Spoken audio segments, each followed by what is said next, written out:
Tonight's event talk is Getting Better Results with Camera Traps with Paul Harry, who will join shortly. It's one of a series of events that BIS are running to promote wildlife in the area that we cover, which is Powys and the Brecon Beacons National Park. And thanks to the Brecon Beacons National Park and Cliff Bar, who have provided the funds to enable us to run this event tonight, and also the series of events that we've been putting on over the last few months.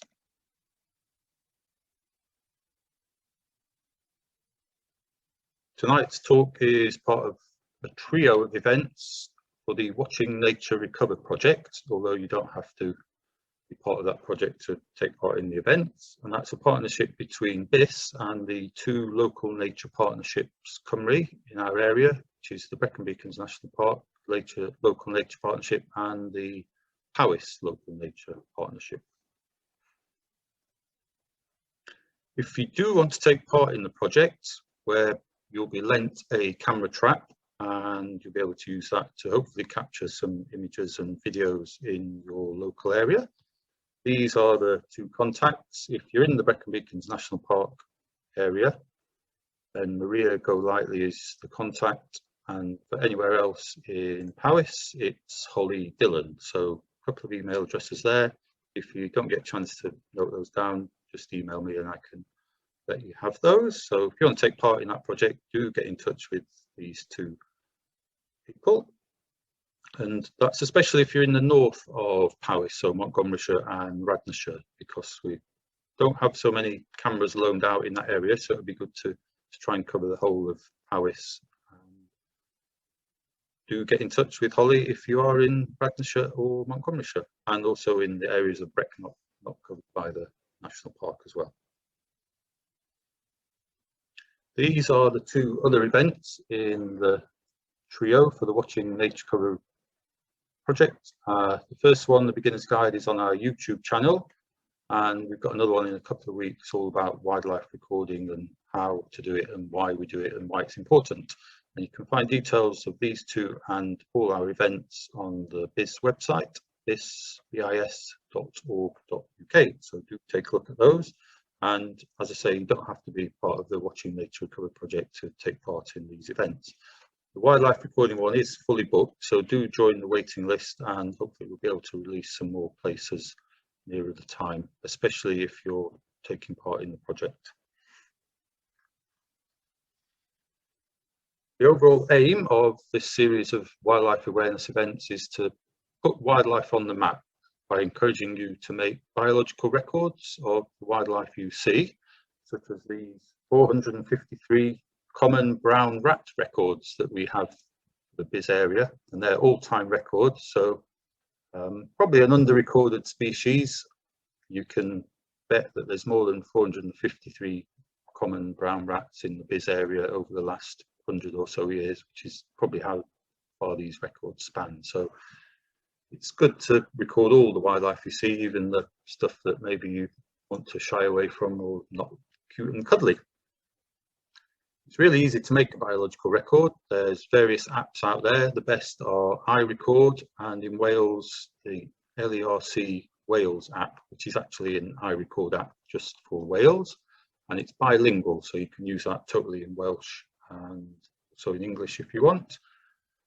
We also have online recording sites. iRecord is online as well as an app, and in the BIS area, that's Powys and Brecon Beacons National Park, we have the BIS Wildlife Recording Database, BIS Wired, and you can find links to all these from our website.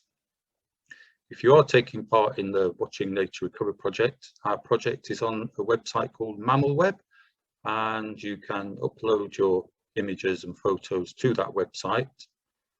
And then there's people called spotters who have a look at the information, images, etc. that you've sent, and will be able to put identifications to that and then let us know what you've seen so we can make a biological record of it. It just saves you doing it if you've got loads and loads of images and you haven't got the time to go through them all. Although of course that is part of the fun, looking at what you've captured overnight or in the daytime. And just to remind you that when you are making a biological record, The four important pieces of information that we need are the what, where, when, and who. So what you've seen, where and when you saw it, and who you are as the recorder, the person who's seen that wildlife. So it's all about the what, where, when, and who. And the apps and online recording sites are great because they make you fill in the various boxes to get that information to us. So do record the wildlife that you see, including all the common things and also the rarities. It's good to know everything and get every type of wildlife on the map.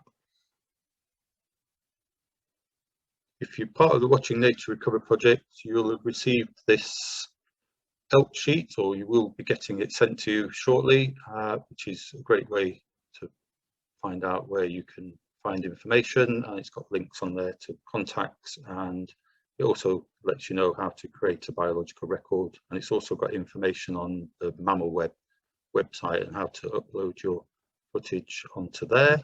And if you're on Facebook, we have a Watching Nature Recover private group. So if you search for Watching Nature Recover, you'll see the group come up and we can let you in there, and that's another place that you can put your wildlife sightings that you've made on your camera. If you're not getting much, like me, don't worry, it's a little bit early in the season, so don't be too disheartened. Do keep putting your camera out, and maybe you'll get more than the local neighbourhood cats and the odd blackbird like I get on my camera at the moment.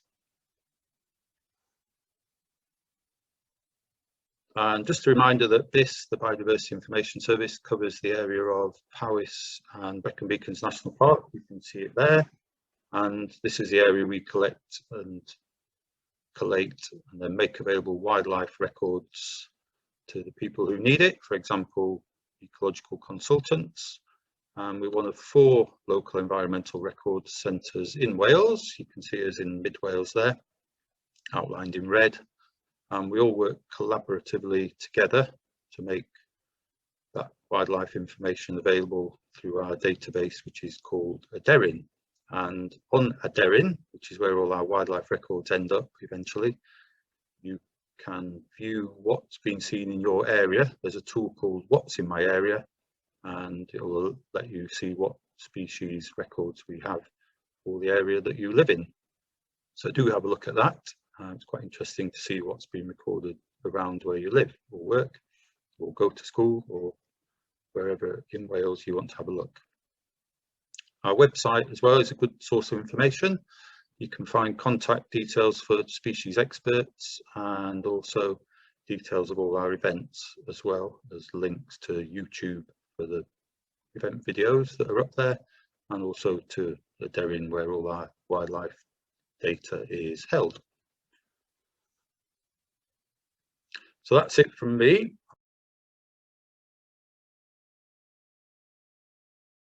The idea of camera traps began all the way back in the late 1800s when a gentleman called George Shiras III modified a way of hunting used by a native Indian tribe in North America to successfully capture photographs of wildlife at night using a flash.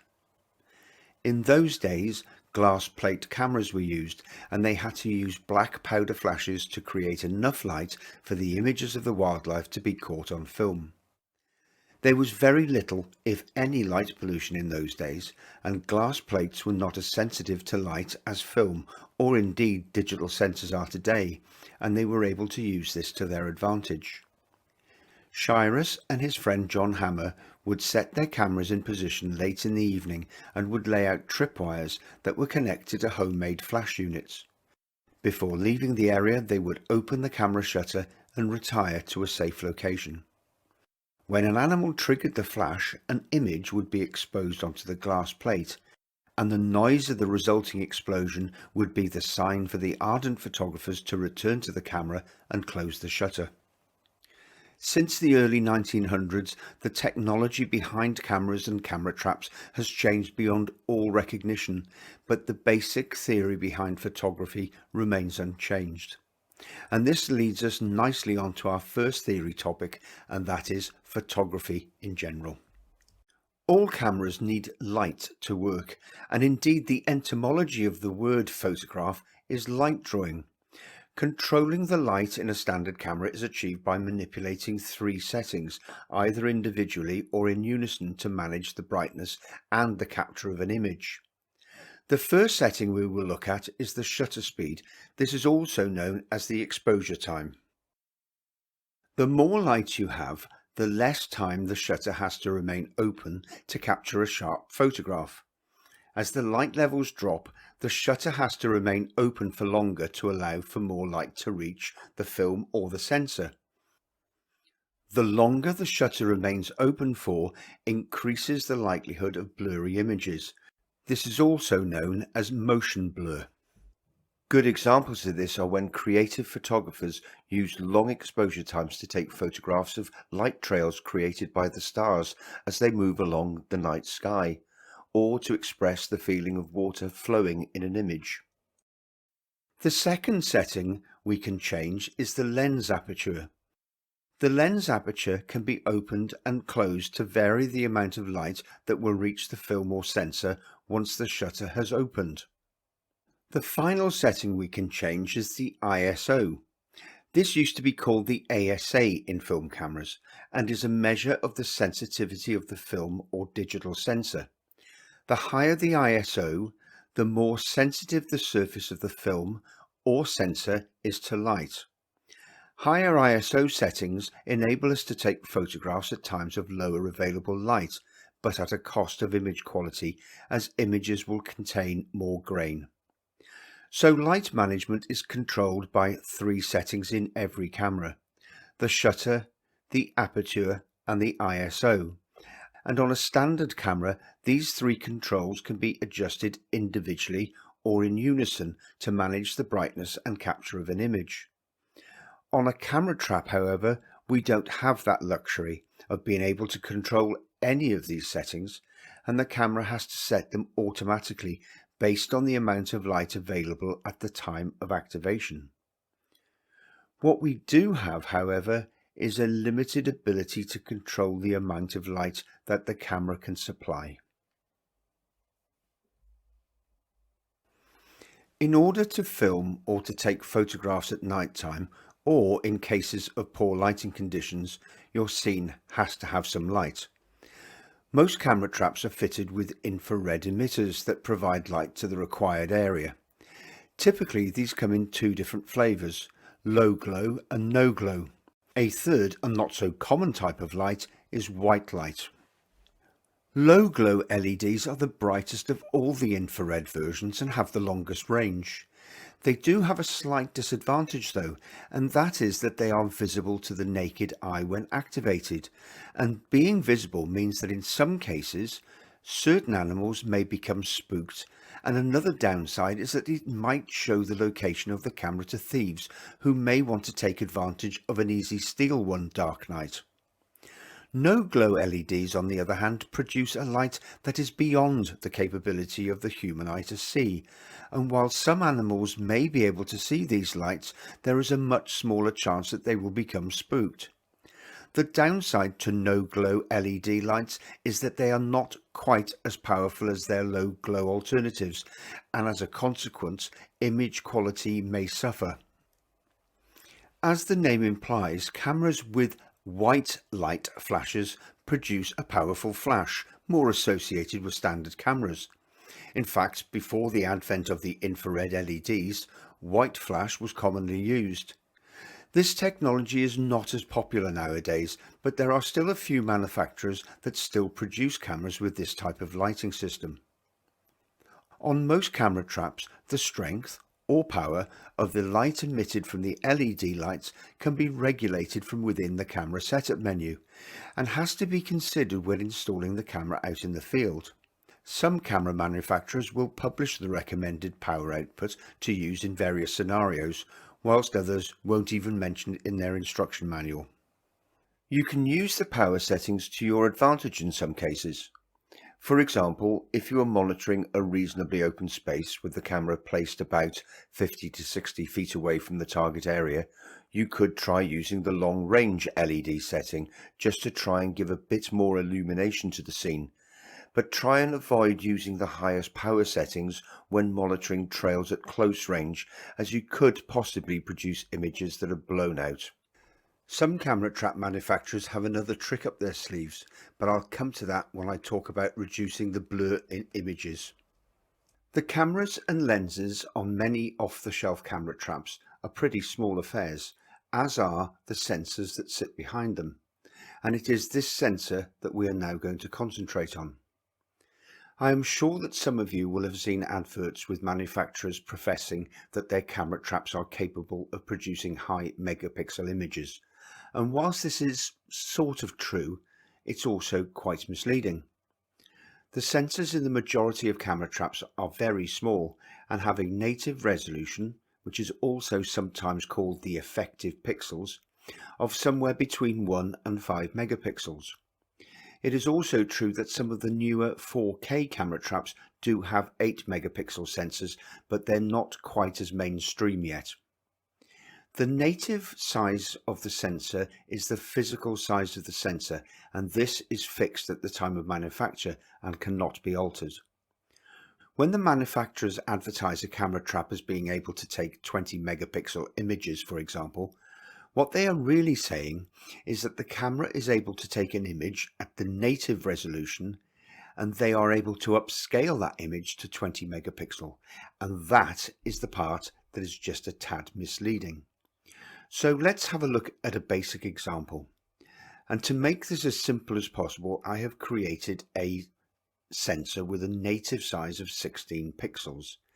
Each coloured square represents 1 pixel or dot, and when you multiply the number of squares across by the number of squares down, you get to 16. If I now want the camera to create a 64 pixel photograph using the very same 16 pixel sensor, I would end up with an image something like this. The actual sensor size is exactly the same as before, but we have now increased the size of the resulting photograph so much that we now have lots of gaps or missing pixels. The pixels marked with an O are the original pixels. By using a system called interpolation, the camera trap now has to fill in all these gaps so that the resulting photograph looks correct. Some cameras are better than others at guessing what colour to fill these gaps in with, and it gets harder with black and white photographs. The resulting image is bigger, but is it better? Let's start with the black and white images.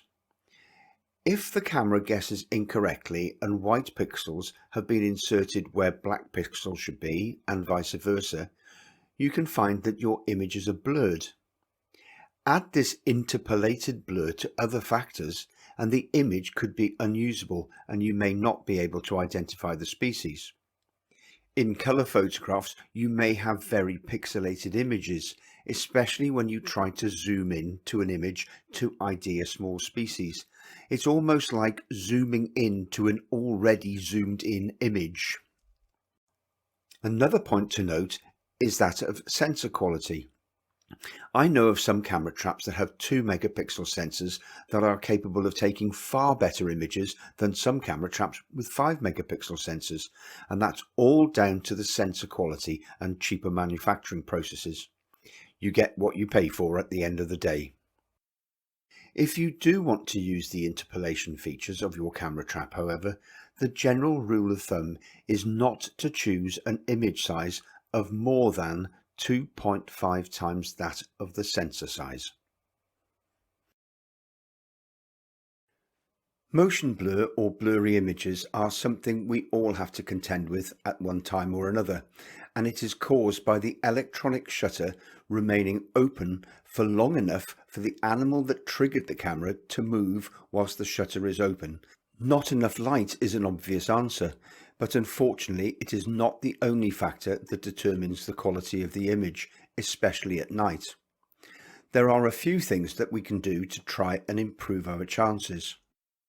The first and easiest thing to try, and that is to ensure that the batteries are full, and if your camera can take them, use lithium batteries instead of alkaline ones. Alkaline batteries constantly drain, and as they do so their voltage reduces, which means that over time they just don't provide enough stable power, which can cause intermittent camera behavior and potentially contribute to a lower LED power output, just like a torch that goes dim as the batteries run out. Lithium batteries, on the other hand, always produce a constant voltage right up until the time that they run out, and then they just fail. Our second option is to use the minimum amount of interpolation as possible. What image size you choose will be dependent on your camera trap.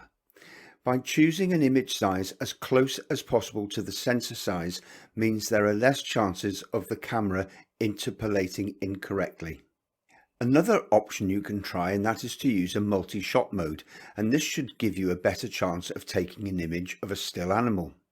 Some camera trap manufacturers allow for you to set a rapid fire option, which can take up to 8 photographs with just 0.3 of a second gap between each image. Another option to try, and this is very much camera dependent, is to set the power of the infrared emitters to the blur reduction option.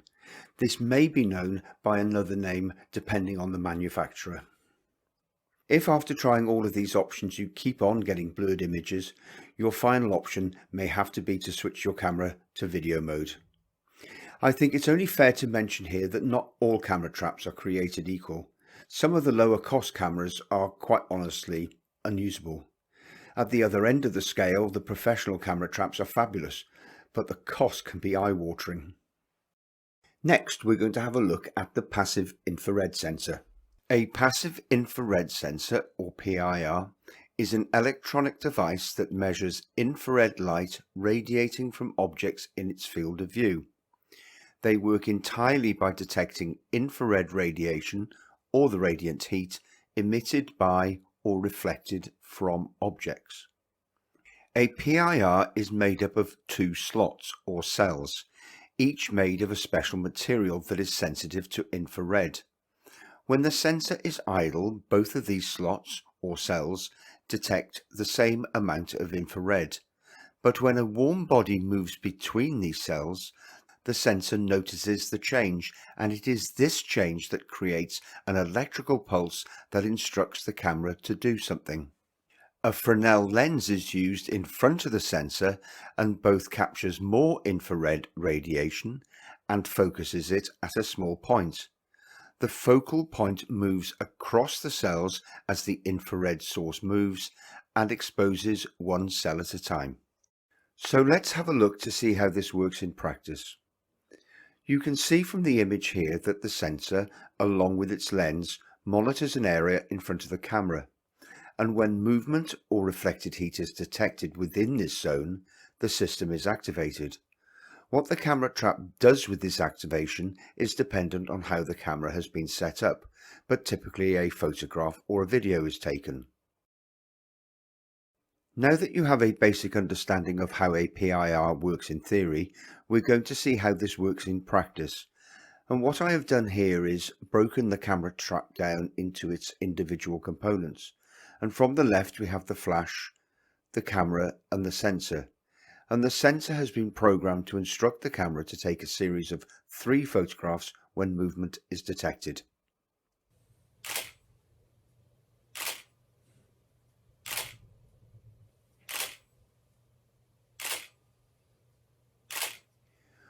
Whilst this sounds like a perfect solution for us to activate camera traps, we also have to consider that this technology has some downsides.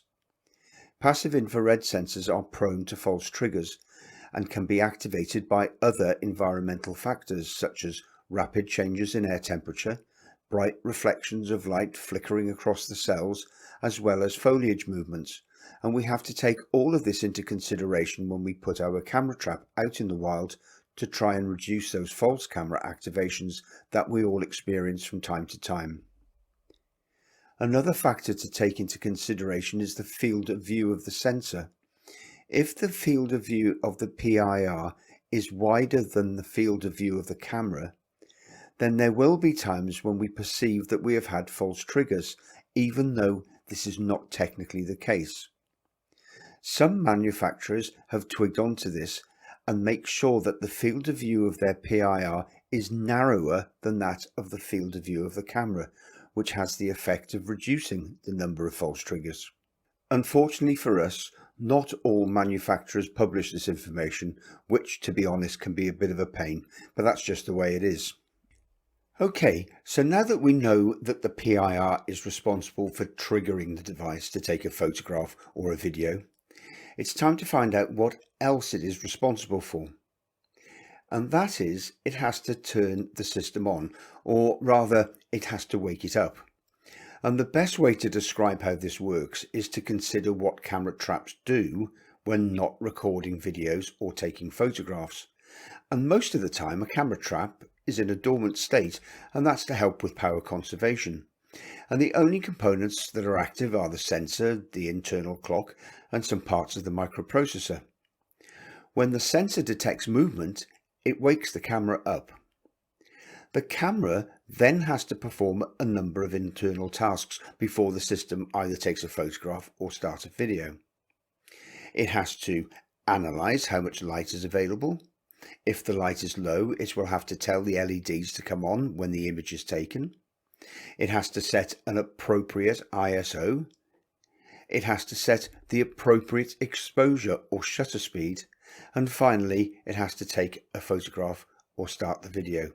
And it does all of this in the blink of an eye. So, if it takes 0.2 seconds to wake the camera up, and another 0.2 seconds to perform the analysis and take the photograph or start a video, then we get a trigger speed of 0.4 seconds. And this trigger speed varies between makes and models, and it's always a good idea to get a camera trap with as fast a trigger time as possible. What some camera manufacturers do is to install an extra 2 sensors that are responsible for waking up the camera and preparing the main sensor for an activation. They are not responsible for triggering the camera per se, more like a "something's coming, get ready." Most, if not all, camera traps that use passive infrared detectors will, at some stage, suffer from false triggers. And whilst this is quite common, there are some things we can do to try and reduce some of the causes. As the sun moves inexorably across the sky, it heats up everything in its path, including trees and other vegetation. So it's important that you make sure that there is as little as possible in front of the camera trap that could cause the camera to be activated by the residual heat that is present in these plants or trees as they move in the wind. False triggers caused by this effect tend to reduce during the evening and nighttime as the residual heat dissipates. When installing your camera trap, try not to point it where it can be activated by either the direct movement of the sun or by reflected light. Here in the UK, most would advise that you try and avoid pointing your camera in a southerly direction wherever possible, especially if you are monitoring in wide open spaces with a direct view of the sun. This effect is reduced in forests, but other factors like reflected light can come into play. You can try increasing the photo delay. If you have set a very short photo delay, your camera is likely to keep on recording or taking photographs as the external influence continues. But if you increase the delay, the camera will not trigger as often and will effectively reduce false triggers. This can be a bit of a balancing act, so be careful not to increase the delay too much, as you are also likely to reduce the real number of activations. Some camera traps have a smart IR video feature that allows you to increase the video recording time by up to 5 minutes or so when motion is continuously detected. This feature comes in very handy if you set your video recording time to something like 10 seconds, as it will increase the video length while an animal remains active in front of the camera. Unfortunately, a warm leaf moving in front of the camera has the same effect, so by turning this feature off may, in some circumstances, help. Many camera traps have settings within the menu system that allow you to alter the sensitivity of the passive infrared sensor. How these are displayed within the setup menu varies. Here are 2 examples. The first allows you to choose from a choice of low, middle or high, whilst the second only allows the sensitivity to be altered by changing the detection range. If you are experiencing false triggers, try lowering the sensitivity or the detection range. As I mentioned previously, the PIR may have a field of view wider than that of the camera, so try and make sure that you have cleared away any vegetation at the two extremities of the field of view. At the end of the day, false triggers come part and parcel with camera trapping and is one of the downsides to passive infrared sensors. Biosecurity can be an emotive subject for some, but as we've all had to exercise closer attention to personal cleanliness over the last 12 months, maybe it's time to practice improved cleanliness techniques when we deal with our wildlife. Leave nothing but footsteps is muted extensively, and most people understand the reasoning behind the message of taking their litter home.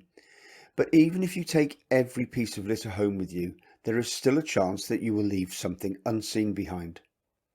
If you cast your minds back to the 2001 foot and mouth outbreak, you will remember that everyone in the countryside had to make sure that boots and tyres had to be disinfected before and after leaving farm premises and other sensitive areas. Reducing the spread of the disease was so important, and most would understand the reasoning behind it. But just because that fight was won, it doesn't mean that we can fully relax. We can still pick up pathogens in one woodland and spread them to another if we don't follow some basic advice. Our boots can pick up pathogens from the ground and increase the possibility of the spread of tree diseases such as calaris and larch disease. We can inadvertently spread diseases such as signal crayfish plague, which kills our native species and helps the invasive species to spread. We all carry bacteria on our hands that can, in some cases, be passed on to certain mammals and kill them, and not maintaining cleanliness at monitoring sites that use feeders can help pass on bacteria such as Staphylococcus aureus and avian diseases such as greenfinch and fatfinch disease trichinomonas. We can all play our part in reducing the spread of these diseases, pathogens and bacteria. We can clean our boots every time we finish our time in the countryside. We can keep our tyres clean, and we can clean our feeders regularly and wear gloves. So the old message of cleanliness is next to godliness is now as important as it was all those years ago when the message was originally penned. Before carrying out any volunteering work, please ensure that you have read all the risk assessment and health and safety statements that should be provided by the organisation you are working for, and also make sure that they provide the relevant third-party insurance policies. If you are to be working as a lone worker whilst carrying out survey work, it is also a good idea to do a pre-site survey. One, so that you can work out where your cameras are to be installed, and two, and possibly more importantly, so that you can create a route that you can share with a friend or relative. Before going out to do any surveys on your own, tell that friend or relative what route you will be taking and what time you expect to be back home safe and sound. And when you do so, call your friend or relative and let them know that you're safe. If you do unfortunately find yourself in need of assistance, and if you are in an area where there is some mobile phone coverage, then you could consider using the What 3 Words app on your mobile phone, and it should be able to help you share your location easily to the emergency services. If you are surveying in forestries, especially with locked gates, be sure to leave the gate open during your time in the forest, just so the emergency services can get access quickly if required. Also, it is important to follow the health and safety guidelines whilst working in forestries, especially with regard to the wearing of high visibility jackets and safety helmets. If you are going to be carrying out surveys on behalf of a wildlife organisation or other group, it is more than likely that they will have their own procedures in place in order to achieve their aims. You will probably find that they require their cameras to be set up in a particular way so that the results are recorded in a consistent manner across all survey areas using a number of volunteers. And this makes a lot of sense, and it certainly reduces the management burden. Aside from that, there are a few things that you can do to make your life a little easier and possibly more successful, either when volunteering or indeed if you are camera trapping for a hobby. So the first thing I would say is get to know your survey area. Before you even start to plan or set your camera traps out in the wild, have a walk around the proposed monitoring area and try and get a feel for it. You may find tracks or other signs that may indicate an interesting area to monitor. Look for old deadwood logs that might show signs that something has been using it either as a crossing point or as a likely location of abundant food. If surveying in a conifer plantation, look out for nibbled pine cones and fungi. They may indicate red squirrel presence. Scat, spraints or other forms of poo can all help you form a picture in your mind of what animals may be present, and if you use this information wisely, you may just be rewarded with some interesting and often surprising results. I'm not going to go too deeply into surveying methods as it can be a complex subject and well beyond the remit of this presentation. However, there are a few processes that can be taken from these full-blown surveys to help you form your own procedures. The first is to develop your own naming convention. When I put a camera trap out in a woodland, I give it a name. What name I give it will depend on the location, but typically I will create a 3-letter acronym that represents the area name. So for this example, I may call each camera CTM, which is short for Coed Timawr, followed by a unique number. I label the inside of each camera trap accordingly and also set the camera names from within the setup menu. And now that I have decided upon a naming convention for the cameras, I use the same name to identify both the SD card names and the name of the GPS waypoint or Ordnance Survey grid reference. I personally like to allocate 2 SD cards for each camera. I call each of them by the same name as the camera, but label them with either a red or a green label to help with identification. I do this so that I can rotate the SD cards on a regular basis and keep track of them. And it also means that I only have to carry a small SD card case with me when I go and check the cameras and change the SD cards. If you have carried out a pre-site survey and decided upon the camera positions in advance, this work can be done before heading out into your survey area to install the camera traps and means that you have everything prepared in advance. It makes life just a little easier. Set up your camera traps in advance. Check the time and date, the operation mode, etc., and put an SD card into each camera, as well as check the batteries. How often you decide to check your camera may be largely dependent on what and how you are monitoring. For this example survey, each camera trap will be checked on a weekly basis, and the SD cards will be swapped at the same time. I will use the red labelled SD cards for week 1, the green SD cards for week 2, the red SD cards for week 3, and so on and so forth. The last thing I do is to prepare a deployment sheet. This is a physical record of the installations along with the landowner name and contact details. Each camera name along with its location should be recorded for future reference. The Ordnance Survey grid reference will be filled in at the point of installation. Normally, I would manually record the information on a printed form, but for this example, I shall be using my phone and I will print it out later. Now that the camera traps have been prepared, it's time to take them to the survey area and install them in their predetermined positions. On the whole, camera traps are fantastic, but you may find times that you are just a little restricted. One of these restrictions is the fact that the lenses are fixed and there is no way you can change the focus. Or is there? Whichever camera trap you choose, one of the first things you should do is to work out the minimum distance the camera has to be from the subject matter for the images or video to be in focus. By carrying out a few tests in your garden, this can be quite easily achieved.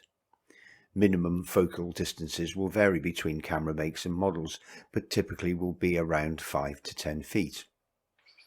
In a normal camera trap situation, This isn't an issue, but what if you wanted to be able to monitor something like the inside of a mostella, a hedgehog box, or indeed to get close-ups of a bird feeder? Luckily, physics can help us out there, and by using a simple trick we can achieve focal distances as short as 10 inches or maybe even less. By placing a magnification lens in front of the camera, we can effectively shorten the focal distance. By how much will depend on the strength of the magnification. The most common form of magnifiers used are taken from standard reading glasses, which are widely available from many outlets and online shops. Alternatively, a set of magnifying filters can be purchased for as little as £8. Stick the magnifying lens in place using sellotape or double-sided tape and place your camera on a flat surface. You can place a tape measure under the camera and roll it out away from it so that when you force the camera to take a photograph, you should be able to see the tape measure, and more importantly, where on the tape measure the new focal distance is. Now place an object at that focal point and force the camera to take another photograph. Your image should be crystal clear and the background nicely blurred. Depending on the make of camera trap you are using, you may be able to use a smartphone to review your images or videos whilst out in the field. Using this method can also be used as an aid when installing your camera trap and getting it pointed in exactly the right place. I use an iPhone, so I can't guarantee that the same method will work with an Android phone, so it would be a good idea to see if this works before spending any money on an SD card reader for your phone.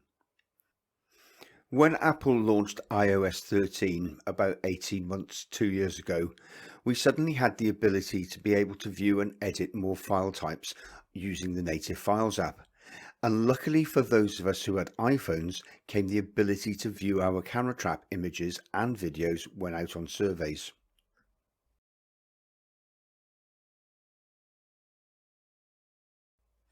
For this to work, you will need an SD card reader with a lightning connector.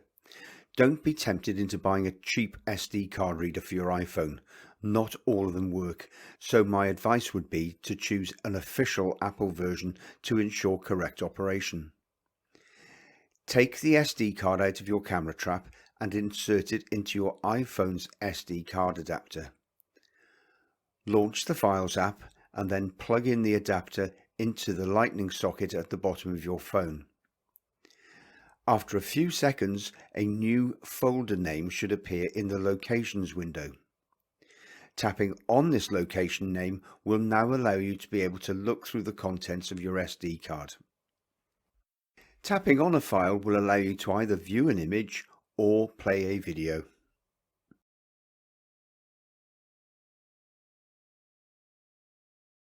Time-lapse is a method of filming in which many photographs are taken over a long period of time and are replayed quickly in a series so that a slow action such as a long manufacturing process or clouds moving across the sky appear to happen quickly. Many camera traps offer a time-lapse mode, and how this works will be dependent on your particular make and model. Fortunately, many camera trap manufacturers use in-camera software to create the video file for us, so there is very little to do apart from start and stop the time-lapse sequence and wait patiently. Have I ever found a use for it? Not really, as I find my smartphone produces better results, but I'm sure that some would find it useful, especially if they wish to view large animal movements in open spaces over a long period of time. Here's a quick example of some sheep in a field. Recently, I have been asked a lot which camera trap I would recommend for people to buy. This is a difficult question to answer, and since my last talk earlier in the month, I have mulled this over in my mind quite a lot. And whilst it's easy to tell people what camera trap I would choose, it's also easy to forget that many people may have very different expectations than myself. In the photography world, many of us have, at one stage or another, been asked, "What's your best camera?" That's quite easy to answer. It's the one I've got in my hand, the one that's always ready to take a photograph with when the opportunity arises, and it makes sense to transpose that idea to camera trapping. The best camera trap is the one that works well for you. It does what you want it to do, it produces the results that you are happy with, and it's the one that you can afford. What I can do is to give you some pointers to what I think are important factors to take into consideration when buying your first camera trap. So before buying your first system, you need to ask yourself some questions. The first question is, what do I intend to use the camera trap for? People use camera traps for different reasons. Some use them as security cameras, some like to see what wildlife visits their garden, some use them for wildlife research, and photographers might use them as a tool to work out the best place to lay in wait to get the shot with their big camera. There's absolutely no need to buy a full-on, top-of-the-range professional research camera trap just to see if you have rodents in your backyard. If you wanted to use a camera trap for dual purposes, such as security and to see what animals visit your garden, then it would make sense to choose a camera trap with no glow LEDs, just to avoid drawing attention to the camera's location. If you are interested in the wildlife that visits your property, most standard off-the-shelf camera traps will work absolutely fine and without breaking the bank. However, if research is your thing, image and video quality may very well dictate the type of camera trap you eventually purchase. The second question you need to ask yourself is, where do I intend to use it? The build quality of camera traps varies between poor and excellent. Here in Wales, the waterproof integrity of any camera trap is rather important. When choosing a camera trap, make sure it's physically fit for purpose. If you intend to leave your camera trap out in an upland conifer plantation for months on end, you will need a system that is capable of withstanding the elements. Alternatively, if your intended use is just back garden research, you could choose a camera with a slightly lower ingress protection rating, and if the weather gets too bad, you can always bring it inside.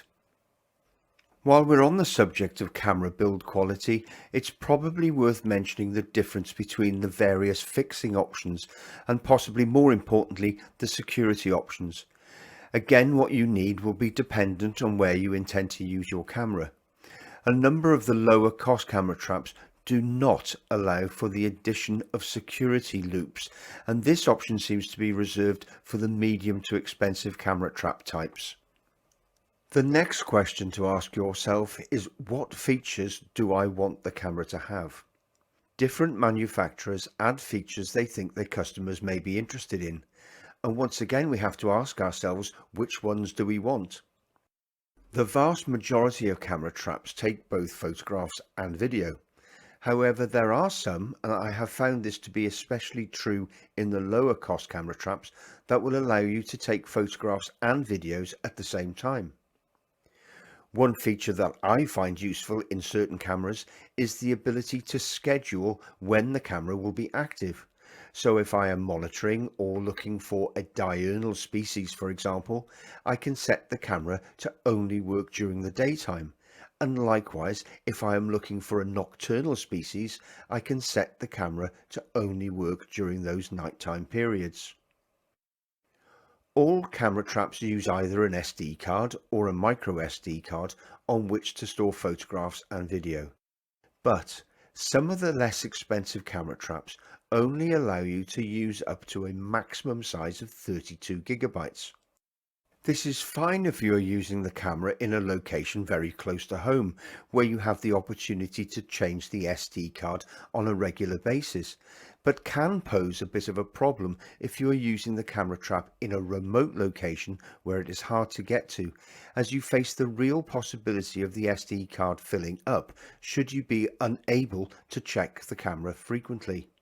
If you are interested in research and species ID, you may need a camera that is able to effectively reduce image blur. And the best example of this that I have seen so far is where cameras have a rapid fire option, i.e. they are capable of taking a number of photographs very quickly. You may have an interest in using the video mode, in which case you might have to research the camera's ability to take video. And although most cameras do offer this facility, not all of them will create videos at the same quality. Full HD or 1080p is a pretty normal standard nowadays, but look to see how many frames per second the camera is capable of recording in. Here in the UK we use a system called PAL to broadcast film, and is recorded at a frame rate of 25 frames per second or multiples thereof. Try to avoid buying a camera trap that records at low frame rates such as 15 frames per second or even 12 frames per second in some cases, as the video will look jumpy and will not flow. Bear in mind that some camera traps work to the American broadcast format called NTSC, and their standard frame rate is 30 frames per second or multiples thereof. Some of these have the ability to record video at high frame rates such as 60 frames per second, and this can be used if you want to create slow motion style videos. If you are very new to camera trapping and are interested in buying your very first camera trap, it may be sensible to try out one of the online shops and give a low-cost camera trap a go to start off with. There are some perfectly capable low-cost options out there to whet your appetite. If you can, download the instruction manual before finally paying for your new camera trap, as it may help you in your purchasing decision. For those of you who have already used camera traps and are thinking of upgrading to a more capable system that is able to take better photographs and create higher quality videos, my advice would be to purchase one from a camera trap supplier that is able to send you sample photographs and videos for the camera or cameras you may be interested in. Don't always believe the marketing techniques used in some of the online shops, and when you see a camera advertised as being able to take 20 megapixel images, remember, that's interpolation. So before moving on to the questions, I thought you might be interested in the sample survey results.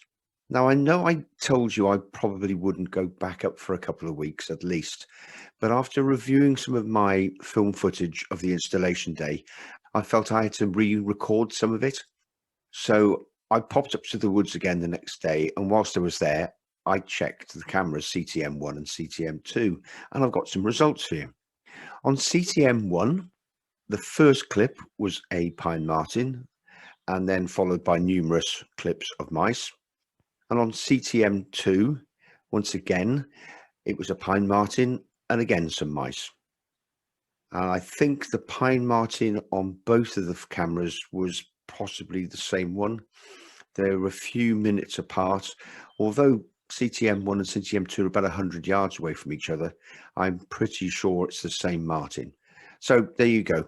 But I will definitely be revisiting the fence again soon. I've never been there before, and so it looks like it could provide some exciting footage over the months and years to come. Alison was asking why you would set a camera trap up to take a photo over a video. I suppose video is a popular mode to capture, but is there any advantage in photo mode? I think it's a personal preference, really. I know plenty of organisations prefer photographs, mainly because I would think that it's because of memory card sizes. You're going to be able to continue a survey for longer taking photographs than you will do taking video, I suspect. And it depends on the camera that you're using and the capacity of the SD card that it can handle.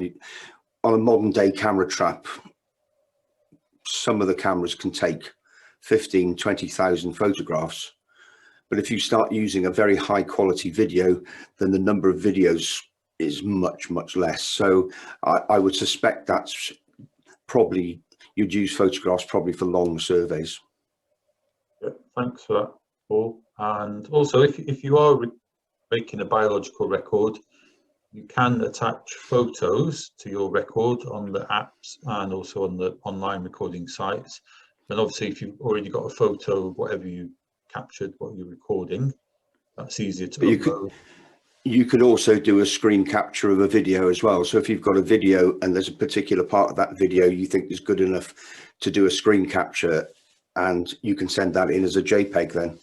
So Yeah, a video, videos have, I think they both have the positives and negatives. I personally like video more than photographs, to be honest, but that's very much my personal preference. Yeah, I usually have video, and yeah, sometimes it's quite hard to get a nice screenshot of a video image to put onto a recording website. So yeah, I guess try both and see which you prefer. Yeah. Great. Just a little quick question from Maya about the Python cable and security. And is it a good device to use? Is it enough? I don't think anything's enough. If somebody wants to trash your camera trap, they'll trash it. Recently, I've seen some photographs from organisations in South Africa that use Python lock metal cages, and they still get trashed.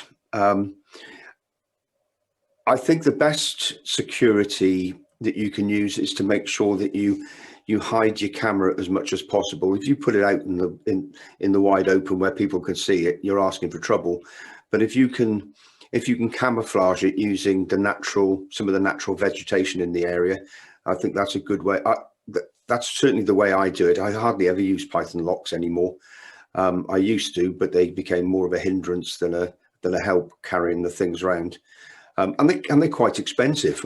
You know, they're quite expensive to buy. And sometimes, I mean, I did a survey in 2017, and the Python locks were 2/3 of the cost of the camera traps we were using. So it wasn't really worth it. I think you're right. If you make something invisible as much as you can, then it's less likely to go walking. I suppose a Python lock would stop an easy grab and run, but yeah, it's not the be all and end all, I suppose. There are certain times when a Python lock is advisable, but I think you need to decide where you need to put your camera traps up somewhere when people aren't going to see them. Really, you don't really want them. You don't want to put them by the side of a public footpath unless you can effectively camouflage them or hide them away, so people will basically hide them in plain sight. That's what my technique is. Good idea. We've got a couple of questions here, Paul, about the magnifiers. Joe was asking, what magnifier did you use? I bought a set of magnifiers from eBay. They cost me £7.99. I can't remember them. I couldn't even pronounce the make. They came in at 1 time, 2 times, 4 times, and 10 time magnifiers. And I bought those magnifiers for a particular reason. The reason I bought them was I have another camera with a 37mm thread on it, and that's why I bought those. But you can use, honestly, you can use reading glasses, so you can get reading glasses 2, 4, 6, 8, 10 times, and they do exactly the same job. Okay, that's good to know. Also mentioning the magnifiers, Paul, on this query from Jackie. Any information about clamps? And I think you used them in the film clip where you were using the magnifier. Oh, right. Yes. So you look at the one with just after the woodpecker shot, was it? Is the person there? If it's Jackie there, if you're able to, Jackie, can unmute yourself. Yeah, that was the one I was looking at, the one with the woodpecker shot. There were some really good clamps set up there, which I'm interested in.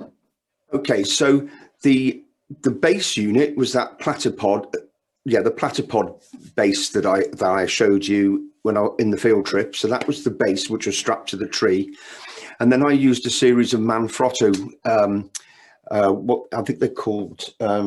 What are they called now? Extension arms, I think, or something like that. Now, I didn't buy these extension arms specifically for camera trapping. I had these for jobs that I've done in my normal filming job. So they're called magic arms. That's what they're called. They're called Manfrotto magic arms. You can get similar ones from Amazon that are really quite cheap. The Manfrotto ones are bloody expensive, to be honest. but they last, and the cheaper ones do the job, but they don't last quite as long. So you want to look for magic arms. Magic arms, they sound good. Thank you. Thanks, Jackie. I've just posted our YouTube channel in the chat. Michael was asking for the link. You can also find a link to it from the BIS website, bis.org.uk, and right at the bottom of the page there's a link to our social media sites and also YouTube. So a couple of links there to try. So have a look at our other videos. Richard was asking a question about permissions. I guess, Paul, all the woods that you set your cameras up in, you've got permission to do that? And is that something that you do need to find and get? I have permission from NRW to monitor in that woods, and I have been monitoring there since 2017. We're on a long-term survey there, so yep, I definitely get permission, especially in the national park. I know it's virtually a prerequisite to do it in the national park, and to be polite, on anyone's land you need to ask their permission first of all. Yeah, it's always a good idea just to let people whose land it is know what you're doing, and just to make sure that they're happy with you to set up a camera trap. And I guess if it's public access land, it's not such a big issue, but you should try and find out the owner. But obviously if it's private land, you need to get permission to be on that land anyway. Yeah, most of the land I survey on is private land, apart from a little bit of it, but I'm just, you've got to ask. Yeah. You need to check with the owner too, the extent of their ownership, because it happened to me once that I thought I'd understood the ownership of a woodland, and in fact I then discovered when I spoke to the owner, well, I don't own that bit. It's the guy down the road. So, I've been in exactly the same place myself, where I asked the local farmer, and he said, yeah, anywhere you want. So I put it up, and I put it up in the wrong place. So you have got to be careful. I've stopped doing that sort of. I only nowadays I've got one particular area where I monitor, and I've been doing it for years. I know all the farmers in the area. I know all the landowners, and I've got permission from NRW to do it in this particular bit of woodland. So I tend to make it easier on myself nowadays. Yeah, good idea. I think it's good practice as well. So good one to try and find out. And related to that, Maya asks, how do you find out who the owner of a certain woodland is, for example? Is there a way that you can do that? Well, where I monitor, or especially in the area that I'm monitoring now, I've known the area since I was knee high to a grasshopper. I know all the local families, and I'm lucky there. So, but then if you're doing surveys, like you might be doing something for the Wildlife Trust, then that's their responsibility to find the landowner name. Again, local knowledge is another thing. You can ask people in the area. Local knowledge is probably the best bet. How you find out who an owner is, I guess you go to the nearest farm or nearest building and ask. It's usually common sense, really, isn't it? I think is the answer to that one. Yeah. Become a detective, I suppose, and try and find out just using the local setting. So yeah, always good to try and find out and get permission, definitely. Tanya is asking about mist and condensation on the lens, I suppose. And have you any tips for reducing that?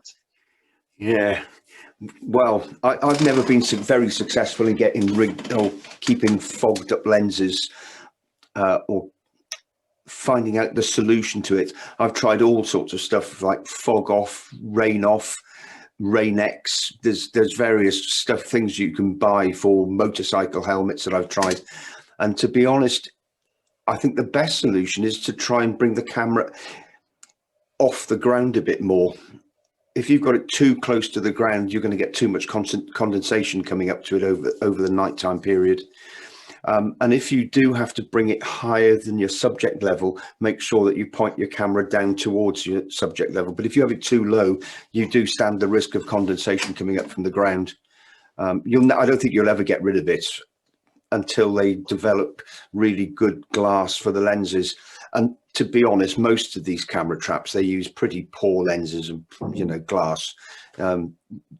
It's all down to the price point of the camera trap. It depends on how much they've put into development, how much they put into manufacturing each of the units.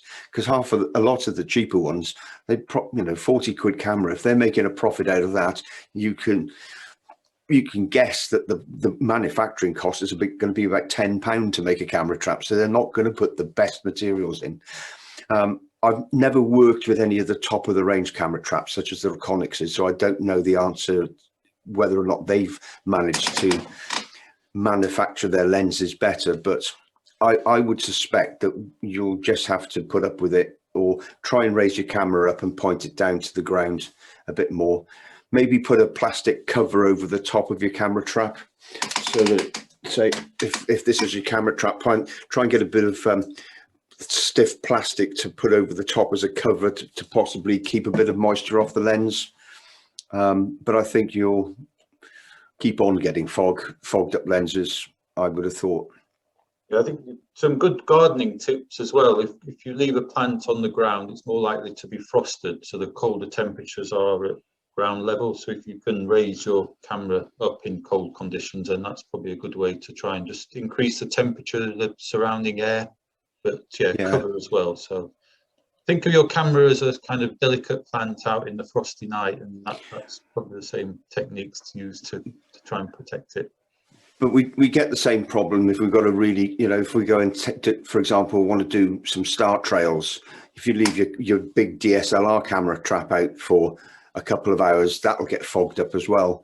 And what we tend to do with that is to leave the camera out in the environment for a few hours before we start using it, so that the temperature difference between the outside and the camera has sort of leveled up a bit, so there's less of a temperature difference.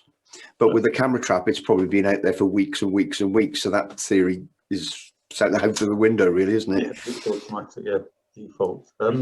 Richard asked, does frost affect the lens or cause difficulties?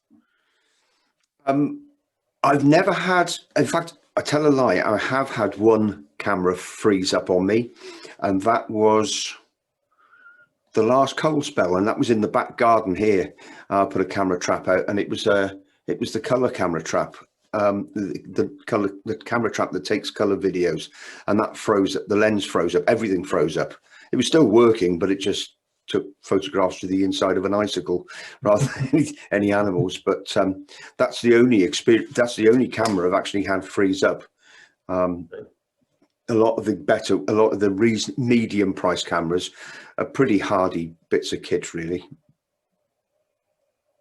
Shepherd is asking about the Chronova PH760 and Chronova, yeah, PH760.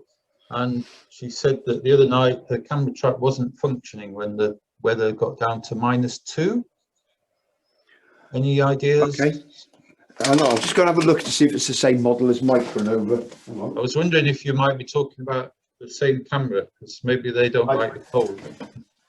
I don't. Well, this camera, this is a Chronova. This is the 20 megapixel version. I don't know what model it is, to be honest.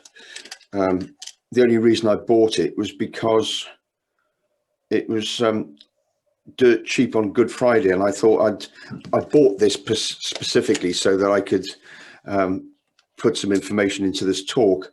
I don't know if it's the same model, but this camera was out from the beginning of November to the end of January, and the only reason it stopped working was because the 32 gigabyte card filled up at the end of November, so it actually didn't do anything for most of the time. And we had some pretty cold weather in December and January, didn't we? I think, but it was still working fine. They're not bad. They're not a bad little camera, really, for what you pay for them. I guess the thing to check is the batteries. Just make sure that they're in position and fully charged. Or lithium batteries are always the best, or recharge. Some of the Panasonic Eneloop batteries are capable of withstanding as lower temperatures as lithium batteries are. So battery is definitely important. Your batteries are definitely important.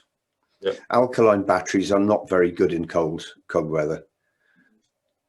Another question here on the capturing of images. Verity got a video of the back end of a hedgehog. I think it was a video.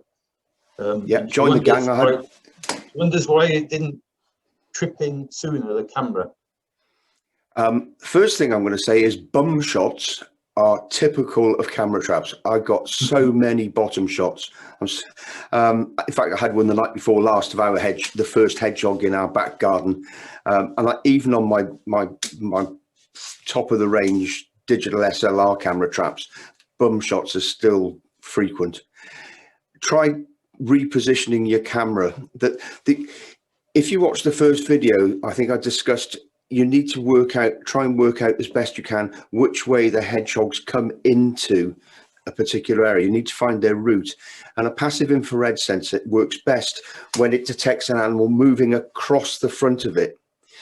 If a hedgehog had come from behind the camera and was walking away from it, then the chances of it crossing the detection zones is decreased by quite a lot. So can I jump in here? Yeah, sure, Verity. Go ahead. In fact, the hedgehog must have it must have gone across in front of the camera, because I got the side view of its rear end leaving left. Oh. Why didn't I catch it when it entered at the right? What camera have you got? I have got a, sorry, it's a Browning. Golly, I did have it with me. It's a Strike Force. Okay.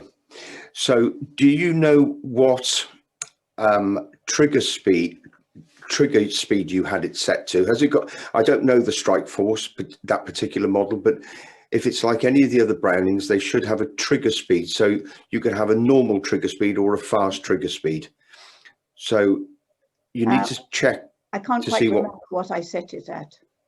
So in a garden scenario or on a track, you need to set your trigger speed to fast to give you the best chances of getting getting the camera to trigger quickly and to get the animal in that field of view. So you must set it to fast. I have had it with, I've had bouncing lights, which obviously are the eyes of some creature, and that I see all the way across the video, from right to left, but this one didn't. I mean, the passive infrared sensors are they're not the best bits of kit in the world. Okay. That, you know, if you have a look inside a Browning camera trap and look at the passive infrared sensor, you can buy those sensors for 50p from eBay. Right. Okay, so they're manufactured to cost. Some of the newer Brownings, I believe, are better, but I haven't dissected one of those yet. I tend to only dissect my cameras when they're not working to try and get them to fix them again. But I try just turning the camera pointing it in a slightly different direction, Verity. That's probably a good way of starting anyway. Just tweaking it a little bit. Yes. Don't necessarily move it. I mean, the night before last, I had a backside shot of a hedgehog, and that's all I had. But I suspected it came from the rear. And how far away is your camera from where you're trying to detect the animal? That one must have been pretty close. So I would say perhaps 10 feet. Oh, so it's quite. Oh, so it's far enough away. Okay, so that's not close. That's. Oh. That's fine. That is. When I meant close was it in sort of within 2 foot, because you might have gone under the beam, because on the Brownings they have a fairly flat beam. So when it's not a beam, sorry, a flat monitoring area. So when you look at the pattern that the PIR looks at, it's not up and down. So it's not up and down like that. It's more like that. So maybe you could try pointing the camera down a little bit. Yes. You know, if some of this is guessing from the, Yes. not knowing the position of the camera, but try pointing your camera down a bit, try moving the camera a little bit more, try putting it on fast trigger speed, check your batteries. Okay, thank you. All of those things. I will. Thank you. Thanks, Verity. Lots of things to try there. Thanks, Paul, for that advice. Sean was asking about video length, and that's something you can set in most camera traps. Yep. So you can select your own rather than it being a set length of time. Again, it depends on the camera trap that you've got. Some have 5 seconds, 10 seconds, 20 seconds, 30 seconds, all the way up to a minute. Some allow you to set your own time limits. Again, it changes between, it depends on the manufacturer. So the Chronovo, for example, you can set your 23 seconds or 12 seconds, whereas the Brownings, they've got their set increments, and the Brownings are restricted to a maximum on the modern day ones to 30 seconds at night, and some of the older versions down to 10 seconds at night, and those are restricted for battery conservation purposes. But it'll all depend on the camera trap you've got, how that's set up. Okay, thanks, Paul. Ellen's got an interesting question here about monitoring near watercourses and how do you prevent flowing water from triggering the camera? Flowing water from triggering the camera? Yeah. Does that happen? I've only ever once filmed near a water course. In fact, twice, and I didn't get any false triggers. So I assume that water doesn't have an infrared source as such. So if you think of how a passive infrared works, it recognizes the movement of heat or the radiated heat from objects. So I would say that water doesn't emit infrared heat. Okay, so you shouldn't find the camera triggering just from the water then? No, I wouldn't have thought so. Okay. Claire just comments on that, and she uses cameras a lot by a stream, and it usually doesn't trigger, but sometimes if the stream is in spate, then it does trigger it. And she also says, try not to leave your camera by a stream in spate, because you might not find it when you come back to it. Unless you've got a Scout Guard sensor from Cognisys, and that'll work in frozen water. I wonder if things that are flowing down the river in the water on the surface might trigger the camera rather than quite possibly, Ben. Yeah. Quite possibly. I certainly try to. I have put my camera trap up near the River Towie, near Llandovery, and I did get an otter once, but I didn't like it being too close to the water. Right. Okay. To be honest. Because all these cameras are mine, they're my personal bits of kit, and you know, I don't particularly want to lose them. No. Sean asks about the Apeman camera traps, and are they a good beginner, low-cost option? I've never tried one, to be honest. I've seen them on various YouTube channels. Again, it all depends what you're willing to pay for it. I mean, a lot of these are quite good to start off with. I mean, this Chronovo I paid 35 quid for. It doesn't give the best images, but you can see what it detects things. It's pretty good at detecting things. I think the Apeman is fairly similar to this one, to be honest. It might have a different case, but I think the operation of it is fairly similar. And I suspect when you actually run the software on these, when you go into the setup on these, they all look very, very similar between make and model. I think I wouldn't be at all surprised if they're all using a common system with inside, but they just put it in different cases. But I've never tried the 8. I've seen some goodish sort of reports from them, but I tend not to believe everything I see on YouTube, because some people actually get kickbacks from these companies for advertising them, and you're not necessarily getting a true reflection of the capability of the camera itself. It's a sad world, but there you are. Okay. That's good. So yeah, they might just be the same camera with a different name, but I guess if they're quite cheap, it's worth maybe just trying it and see what the quality is.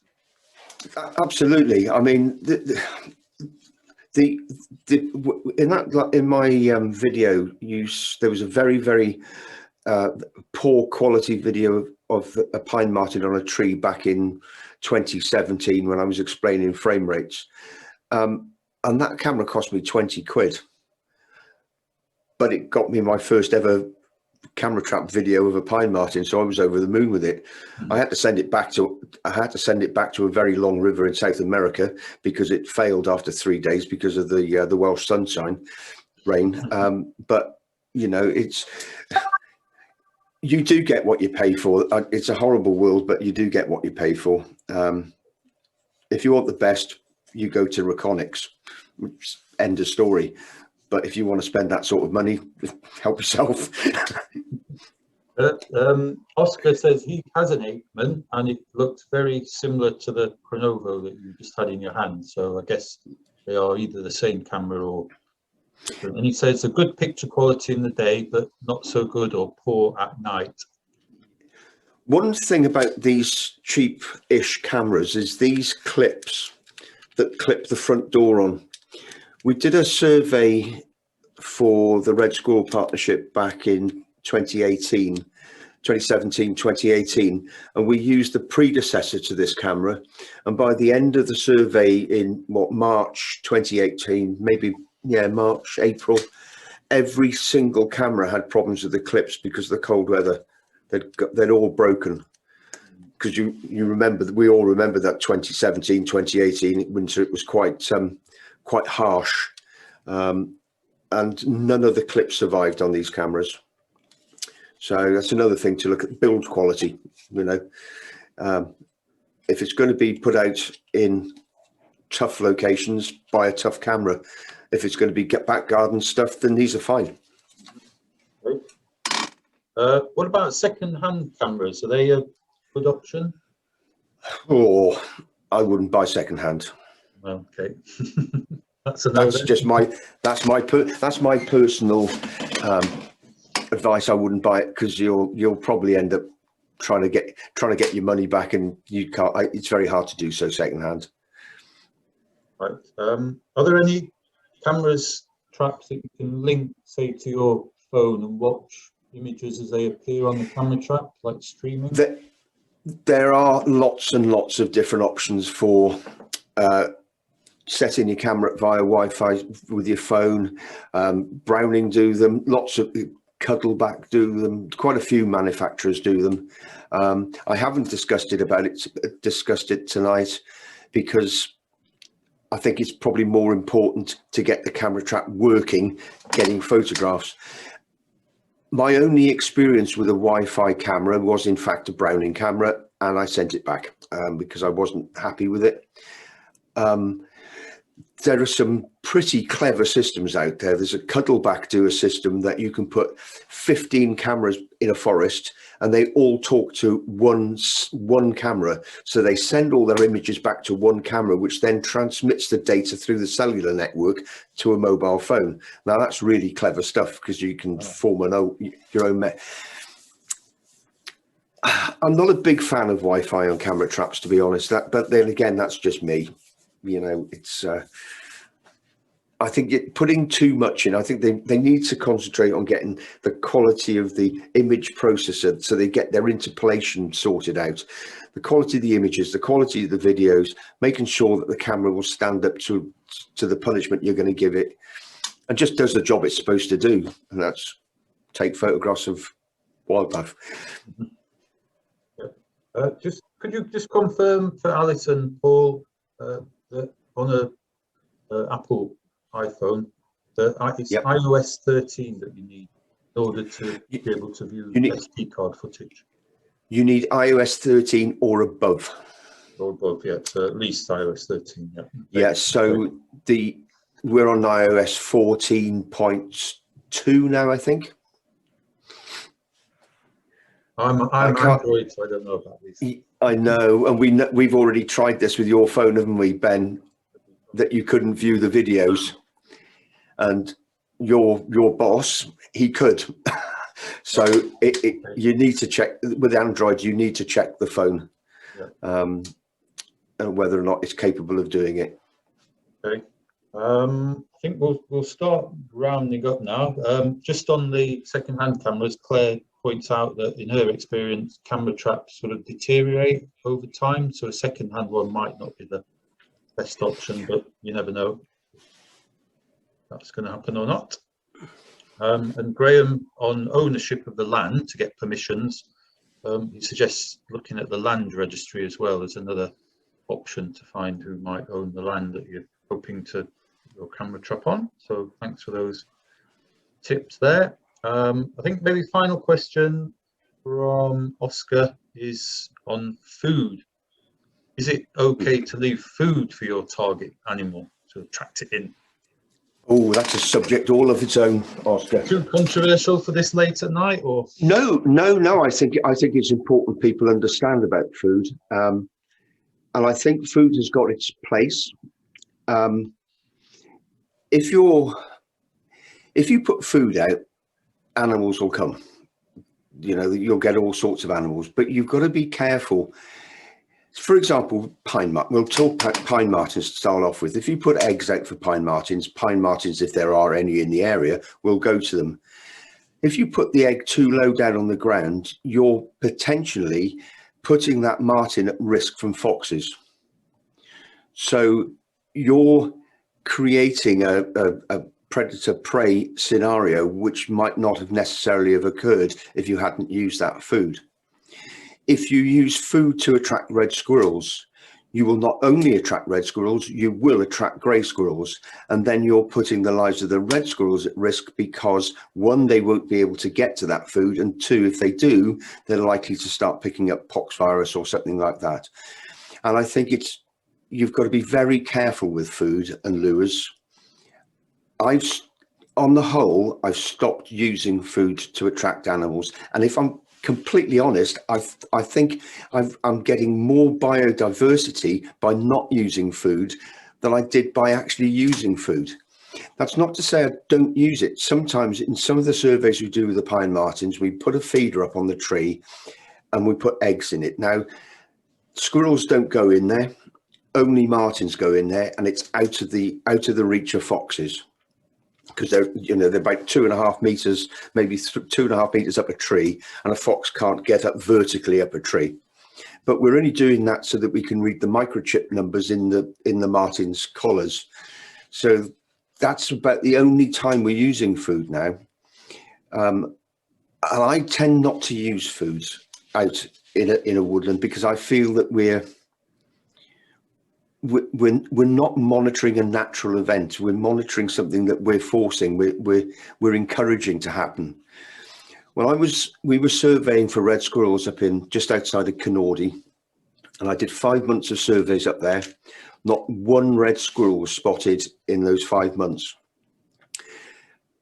I had, however, caught a red squirrel on a camera trap on my pre-survey with no food, so I knew there were red squirrels up there.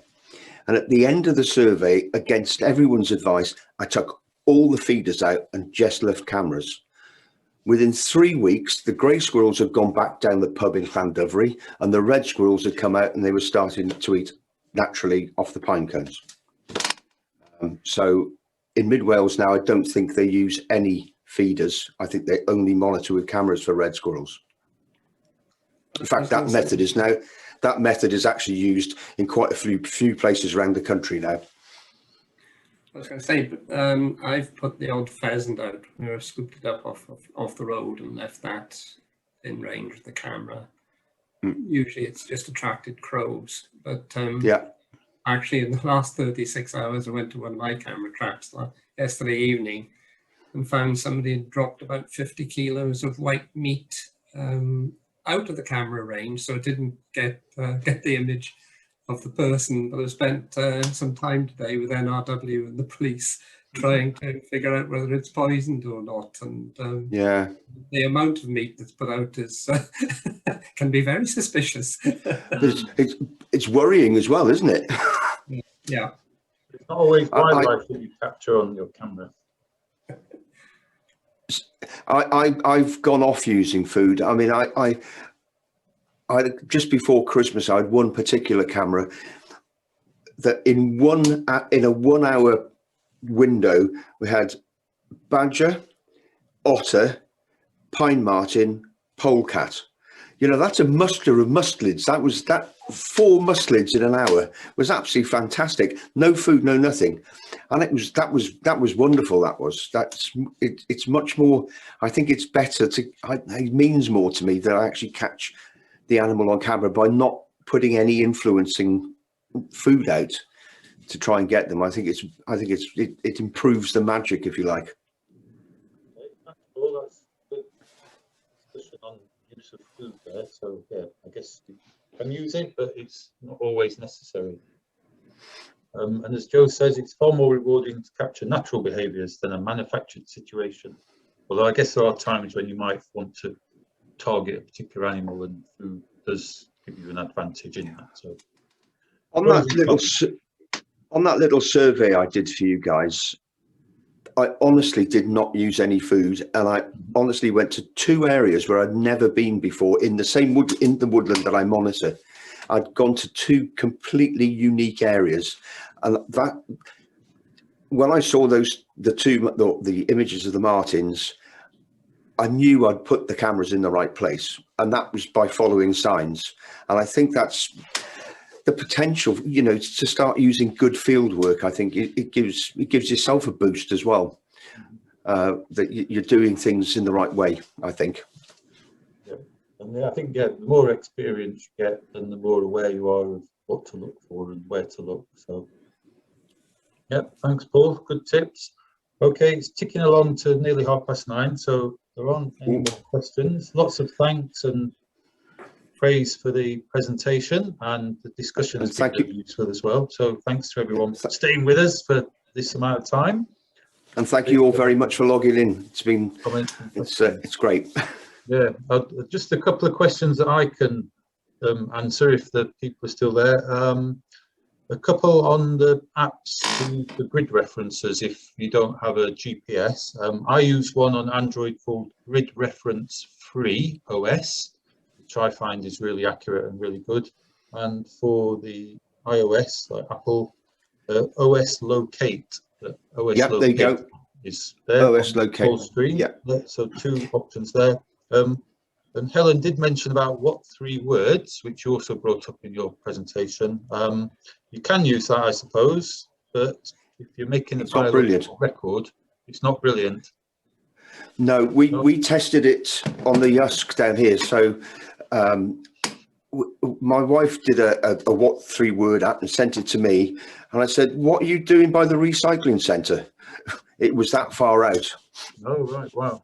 Okay, so maybe it works better in urban areas, possibly. I don't know. Yeah, tree cover definitely messes your GPS signal up, so you have to be aware of that. Right, okay, that's good advice. And if you are making a biological record, say on iRecord, then they don't recognise what 3 words, so you would need a grid reference if you were putting an actual grid reference in, although a lot of the apps do it automatically using your GPS. So it is good just to check that the location that record of wildlife in is actually the place you were, because GPS doesn't always work, especially when you've got tree cover. So that is on apps. And then Joe also asked about Aderin, which is the website or database that we use in Wales to hold all our wildlife records, and it doesn't link to NBN, although some of the records that we hold do go to NBN. So yeah, data flow is a very complex subject and not my speciality, and that might be one to ask Joe, our data officer, in our talk in a couple of weeks on wildlife recording. So there's a good plug for that one coming up in a... Right, that's great. Thanks everyone for staying with us. Thanks so much, Paul, for tonight's presentation and comments. People Thank you found very it much. really useful, so that's great. I'll get this edited and put onto YouTube, so you can all watch back and look at the bits that you missed. And yeah, I think we'll say good night and enjoy the rest of the evening, and see you again soon. Thanks for tuning in. Goodbye. Good night, everyone. Thank you very much. Cheers. Bye. Thank you. Thanks, everyone. Bye. Bye. Thank you. Thanks. Bye. Bye. Thanks for watching. Getting round of applause here, Paul, and thumbs up. So thank you very virtual much. round of applause. Thanks, everyone. Cheers. Bye. Bye.